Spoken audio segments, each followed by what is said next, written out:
Welcome to Talking Heads on USA Global TV, starring the one and only wonderful Dr. Jacqueline. It's a prestigious place where world-class influencers and experts meet, and where you'll find the most trusted advisors and coaches for all things in life and business. Visit usaglobaltv.com to sign up for our newsletter, get the value you need, and be first in line to learn about events and giveaways and other valuable content. Connect with us. Email Dr. Jacqueline at usaglobaltv.com to talk about how you can become part of USA Global TV. That's USA Global TV, where the doctor is always in. Hey everybody, welcome to Talking Heads. My name is Justin Mirigliani. It's great to have you here. And today we're going to talk about a topic that is very, very important in business, and that is building dynamic, and that's the key word, dynamic PowerPoint presentations. One of the things that is really a challenge, I think, for a lot of people is not so much the mechanics of building the presentation, but actually building it out. So I'm going to go ahead and share that now. Let me share my screen for you. And I'm going to jump into the PowerPoint presentation. And here it is. And this is one that I did recently on empowerment. I teach a class on empowerment. I teach a lot of soft skills courses. But today I'm not focusing on empowerment so much. I'm going to focus more on the development of the presentation. So there's a saying in journalism: tell them what you're going to tell them, and then tell them what you told them. Right? So tell them what you're going to tell them. And that means give an agenda. So if you'll notice, really, besides the title slide, which of course introduces the topic, and then of course your name, the next slide really does have to be the agenda. And this is where you're going to tell them what you're going to tell them. I want to let them know what's coming in the next half hour, 6 hours, whatever the presentation happens to be. Now, I've worked on presentations for a long time. I've been doing this for 23 years, and I've seen presentations of all different sizes, and I've created presentations of all different sizes. The most I've ever done was 742 slides, which sounds incredible, and it was a lot for sure. Most presentations are not that large, but no matter the size of the presentation, one of the biggest keys is setting it up and setting it up properly. Now, when you give an agenda, what you want to do is create a bulleted list like you see here. And the bulleted list really should have a rhyme or reason to it. I know a lot of people think, I'll just create a bulleted list, and they put in the bullets as they come into as the thoughts come into their head. And that's not really the best way to do it. The top bullet should be your most important topic, unless there's a chronological order, of course. But if there's not a chronological order, the top bullet should be your most important information. And then the next bullet should be your second most important information, and then go down from there, so that the last bullet is your least important information. Now, a lot of times people will say, why does it matter? Does it really make a difference? Well, it does. And the reason why it does is the bottom line is the attention span of your audience is at the highest at the beginning of your slide. The research shows that. Think about when you watch the evening news. When you watch the news, the big story is always, the top story is always the first one, right? They get the most important information out there, and then it gets less and less important. And that's why if you watch the local news, at the end is sports and weather. Why? Because that's the least important information, right? I mean, we could enjoy sports, and we could be excited about maybe a picnic that we're going on, so we want to know the weather.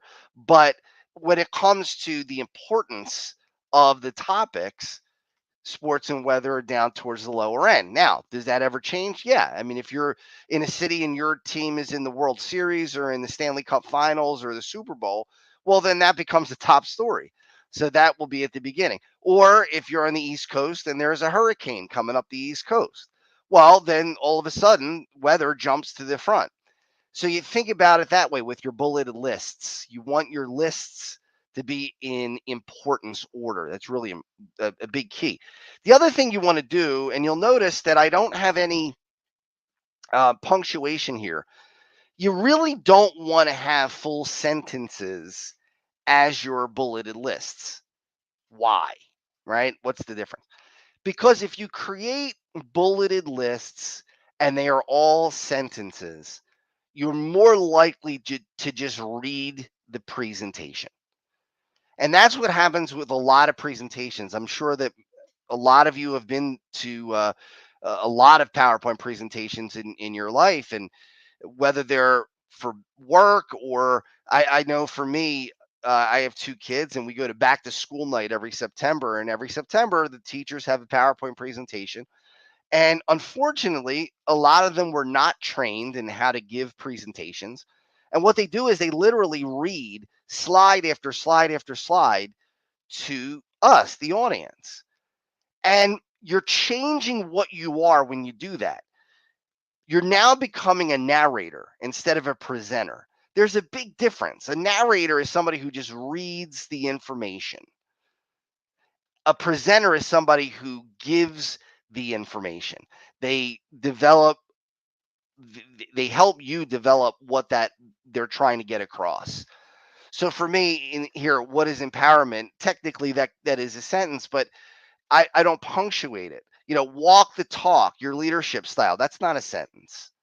An exercise in empowerment, again, not a sentence. Motivation, one word. Delegation, one word. So you really want to get into the habit of not creating a situation where you're going to be narrating the presentation to your audience. Now, another thing is I'm going to show you what a tip that I think is really important is when you have a slide and you have a bulleted list, what a lot of people do, and it's a mistake, is they bring in the entire list at once. So what you'll see is this. You'll see the whole list. And they'll talk about what is empowerment. And the whole bulleted list is on the screen. The problem here is simple. When you have other bullets on the slide, people are going to start to read ahead. And if they're reading ahead, they're not paying attention to what you're saying. So you're talking about what is empowerment, and they're reading walk the talk, and they're thinking in their mind, they're saying, what does that mean? Walk the talk. And leadership styles. Oh, I'm excited about learning what my leadership style is. Or they'll see an exercise in empowerment and they'll say to themselves, gee, I really want to, I wonder what that exercise is. I'm looking forward to doing whatever that is. Maybe it's something we'll work on together as a group. You don't want that. You want people to focus on what you're talking about at that time. So when I'm talking about what empowerment is, when I finish, I press enter or I click the clicker and I move on to the next bullet. Just that simple. Now, the other thing is, no matter how good of a presenter you are, you could be a TED Talk presenter, the greatest presenter who ever lived. You will not be able to hold the attention span of your audience 100% of the time. There's no way that's happening. Everybody in that audience eventually will go on what we call a mental vacation, where they're thinking about something that's coming up at work, or they're thinking about a project that they're working on, or maybe they have a medical issue that they're concerned about, or maybe something with the kids, whatever it is, they'll start to go on a mental vacation. Well, if you have a screen that is just everything all at once, and you stay with this screen and it's static for 45 minutes, you have no way of getting those people back. Once they go on that mental vacation, they're gone and there's no getting them back. But here's the deal. If I'm talking about empowerment and John Doe is now spacing out and he's thinking about everything else but what I'm talking about, as soon as I click the clicker and I bring up another bulleted point, the screen has changed. And John Doe will now refocus his attention on my presentation. Now, he doesn't say this verbally, he doesn't say this consciously. He doesn't say, gee, I see something new on the screen. I better pay attention. But subconsciously, that's exactly what's happening. He says to himself subconsciously, oh, something's new. I better focus on that. So that's how you get people back. A lot of times people think, well, I have a PowerPoint presentation and I don't want to have too many slides. I only want 3 or 4 or 6 or 10 slides. That's it. I want to keep it nice and short. And that's usually a mistake because that means you're trying to cram everything in that you can into a much shorter space. You want to space it out over multiple slides. You don't want to keep the same screen up for minutes and minutes and minutes and minutes. You want to be moving constantly. Have the screen change. You can see I'm pressing enter on my keyboard, or use the clicker if you can. Then you go to the next slide, right? And you have some animation. I don't just bring in the title. I press enter and I have it animate. I have it drop in from the top. And then the bullets, I have them come in with a different animation just to try to spruce it up a little bit. Okay. So I'm going to press escape to get out of the show. Now, a couple of things that you want to think about too is that you don't want presentations to get too text heavy. The rule of thumb, now I'm not saying that this is set in stone, but the rule of thumb is that if you have 3 slides in a row that are text slides, so you have a bulleted list, and then the third straight bulleted list, then you want the next slide to be something visual. Now, what do I mean by visual? Well, I'll show you a couple of different things. So let me just create a blank presentation here and show you what I'm talking about. So if I pull in, here's a slide. We'll just say, testing 101. Whoops. And Justin Mirigliani. All right. So first of all, if you haven't, or if you're new to PowerPoint, if you haven't used it before, to bring in a slide is pretty simple. In the home tab of the ribbon, this big long bar across the top is called the ribbon. In the home tab of the ribbon, you go to new slide, and there's a title and content slide. Okay. Now, what is content, right?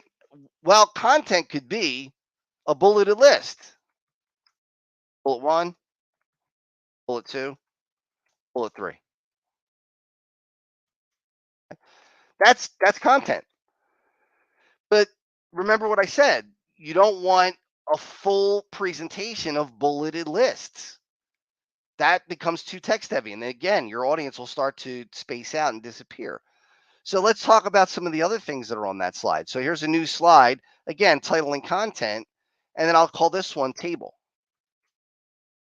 And the first button that you see here is to create a table. Now, what is a table? Nothing more than a container for data. That's it. It's a container for data. So I'll click on the table button, and it's going to say, well, how many columns do you want? How many rows do you want? Well, I'm going to say I want 4 columns and 4 rows. I'll click OK, and I have a table. Okay. So here it might be things like reps. And I'll press tab and put in Jan, Feb, Mar. Then I'll put in my reps. Use the Disney characters, Mickey, Minnie. Whoops. Just click there. There we go. There we go. And then obviously I'm not going to spend a lot of time typing. We only have a half an hour for the show, but I would type in the information, for the sale. So if Minnie sold, 400,000, I'll just put in $, or Mickey sold 400K, something like that. And that's it. Now, could I put all of that in a bulleted list? Of course I could, but it takes on more power, more significance by plugging in a table, putting in the information in the table. It makes people take more note. So again, that's another piece of content. So bulleted list is content. So is a table. Let's do another slide. So I'll go new slide, title and content, and I'll put in chart. Second button in is for a chart. Chart's just a visual representation of data, nothing more than that. So I'll click on the chart. The most common chart type by far, it's not even close, is a clustered column. Now I'd like to put 3D on it. So across the top, I'll click on the 3D button, and there's a cluster column in 3D. I'll click OK, and now eventually, there it goes, I have a clustered column. And again, it's just a matter of plugging in the information. So if I put in, reps. It uses a little tiny Excel window, by the way, to do this. You have all the Excel capabilities here. And then I'll just change the categories. So I'll put in, let's say, I'll put in the characters: Mickey, Minnie, Donald, Goofy. And that's it. I start to change the numbers, obviously, and then the chart will reflect the changes in numbers. Now, you might think, where in the world did these numbers come from to begin with? Well, in order for a chart to exist, there has to be some data, right? So this is just what we call dummy data. It's every time you create a chart in PowerPoint, you will always get this data in there, and then you have to type over it and change it. So again, let me close this out. Bulleted list. That's content. A table is content. A chart is content. What other content? Here, new slide, title and content. This fourth button here is a smart art graphic. Smart art. I have a funny name. I remember when smart art came out in 2007. I had been training for about 10 or 11 years by that point, but I had no clue what that meant. I was completely baffled by the term smart art. It's just a fancy name for diagram. So the third button in there looks like a green arrow. We call it a chevron. I'll click on that green chevron, and there are a whole host of different types of graphics that you can put in: lists, process flows, cycles, hierarchy. The most common one that people know is hierarchy, and the first one is the organization chart. So I'll click on the org chart, and again, I'll simply put in some people.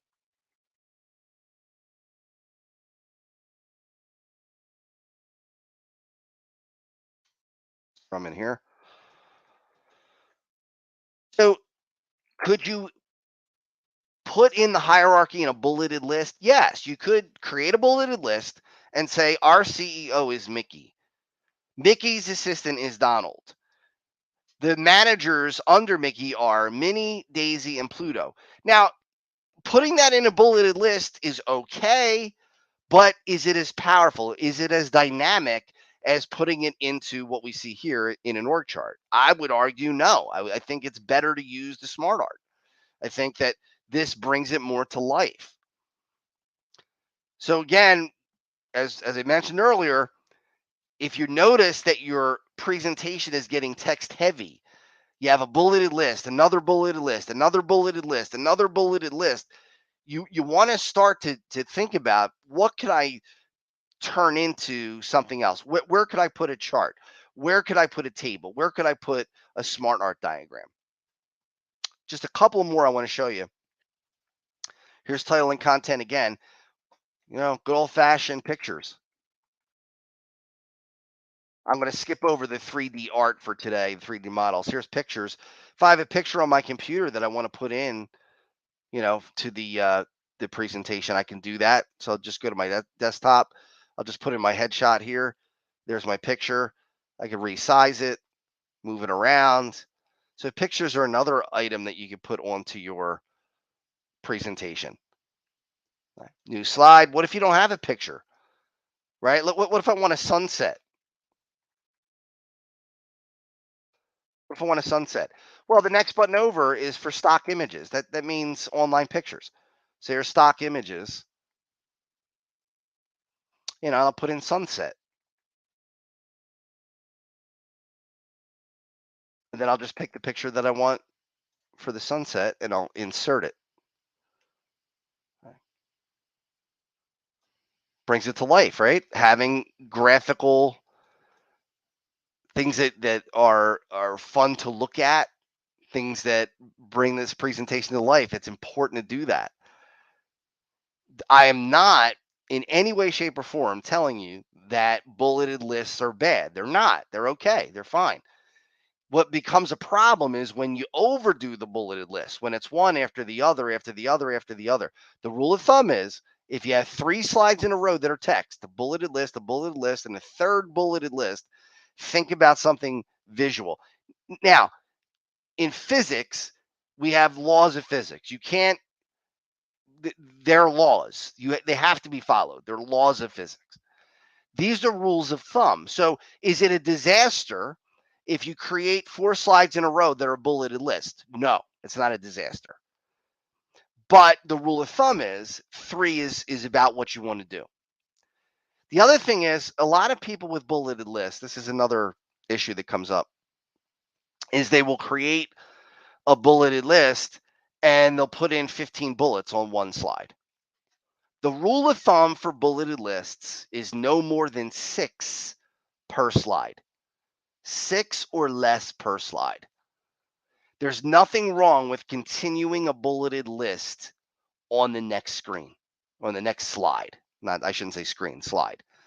Right. And I'll show you, going back to the one on empowerment, you'll notice here's 1, 2, 3, 4, 5 bullets. You know, now here's one with some sub bullets in it. Okay, so we have main bullets and sub bullets, but you really don't want to get in the habit of loading it up. And I see people sometimes with 15, 20 bullets on a slide. Well, 2 things. One, that means you're going to spend way too much time on that slide. And number 2, the font is so small that unless people are looking at it on their own computer in a virtual meeting, if you're in a conference room, the people in the back of the room are not going to be able to see it at all. Your font in PowerPoint should be no less than 18 font size. Now, I don't even agree with 18, to be honest. That's what the research says. 18 is the lowest. But in my opinion, I don't go lower than 20. The font size for me is always at least 20, if not higher. So in this case, I'll click on my top level bullet. You'll notice it's 28. And then the sub bullets are 26. So I try to keep them as large as I can without taking up too much room on the slide. So it's really important that you think about that. You don't overload the slides with too many bullets. Break them up over multiple slides. There's nothing wrong with having continuations. The chances that you're not going to have enough slides is really 0. The chances that, I'm sorry, I said that backwards. The chances that you're going to have too many slides is 0. There's no such thing as having too many slides.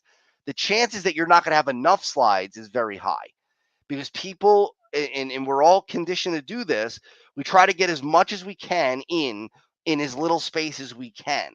We try to condense things. Don't condense. Break them out. That's what PowerPoint is. Now, let me go back to the presentation I was showing you here. If I go to home and I create another slide here, this is my favorite one, is this little strip. It's a video clip I can put in here. So I click on video, and if I have video, I can literally drag or double click and put the video into the presentation. So here's one on what is empowerment. I could double click, and now I have a video inside the presentation. There's nothing wrong with putting videos in presentations. I actually, when I train a lot of the soft skills classes, I'll actually have other people's videos in the presentation because the research says that people learn better when they hear from multiple voices. If they're always hearing from the same voice, sometimes it becomes background noise. But by having other perspectives in the presentation, other voices, you really open people up to listen more and to pay more attention. So I can pull in video just that easy. And again, I'll just delete it out and show you how I did it. I created a new slide. It was a title and content slide. I'll call it video.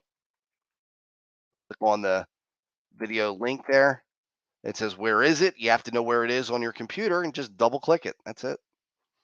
That's it. So then during the presentation, you can actually play it. Okay, so I wanted to show you how that works. Now, the other thing is, if you another way to bring in video, this is pretty cool.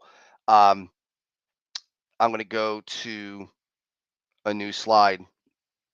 I'll do a title only, and I'll just do personal video.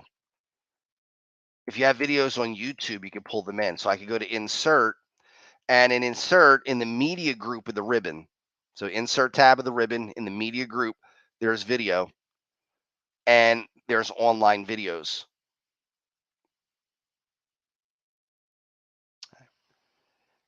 Now, what you have to do is you have to get that video. So I'm going to go ahead and just go out to YouTube. I'll just jump on the internet real quick. Go to YouTube. I'll just grab one of my videos here.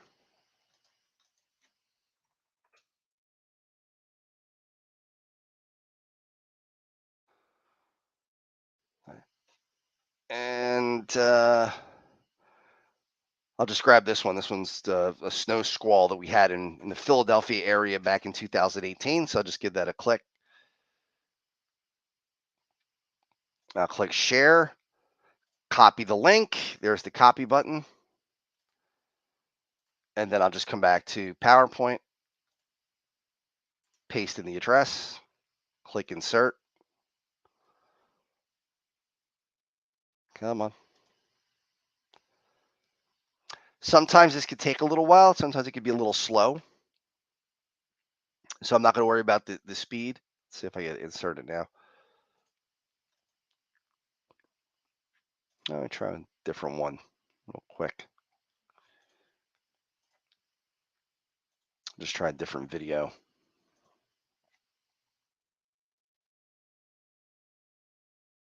There's one of my daughter ice skating when she was 2 years old. I'll copy the link. Go into PowerPoint. Remember, in the insert tab under video, online videos, I'll paste it, insert. And there it is in the presentation. So if you go on to YouTube, you could actually pull in these videos and have them as part of the presentation. So that's just a little bit about PowerPoint and about ways to make dynamic presentations. That's the key word, dynamic. You right? So just to recap very quickly, what is content? Content could be a bulleted list. It could be a table. It could be a chart. It could be smart art, which means diagram. That's all. It's just a fancy word for diagram. It could be a picture. It could be an online picture. If you don't have that picture on your computer, you can find one online. Or it could be a video that you have on your computer or one from YouTube. So think about that when you're building your presentations. You want to bring it to life. The last thing you want to do is create a presentation that is so static that people just start to drift away and you lose your message. That's really important to make sure that you have that done properly so that people will follow the presentation the way you want them to.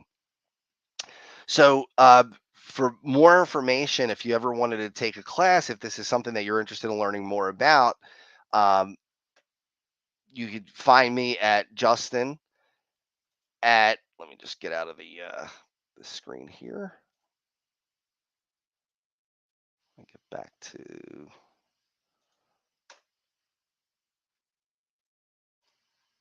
oops. There we go. I'm going to stop sharing the screen. So yes, if you want to get into contact with me, I'm Justin at Just For You TC. The company name is Just For You Training and Consulting. My web address is www.justforyou, all spelled out, JUSTFORYOUTC.com. And again, my email address is Justin at JUSTFORYOUTC.com. And my cell number is 610-324-5545. Not only do I teach these PowerPoint classes, but I teach Excel, Word, Access, Visio, Project, you name it. And I also teach the soft skills classes, empowerment, uh, project management, time management, things like that. So really important stuff.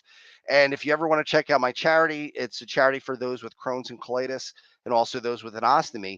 It's Justin at checkmatescharity.com. We do celebrity NHL hockey games to raise money and awareness for those in the inflammatory bowel and inflammatory bowel disease and ostomy communities. Thank you, everybody, so much for your time today. It was really great being able to share my PowerPoint slides with you, and hope to see you again soon.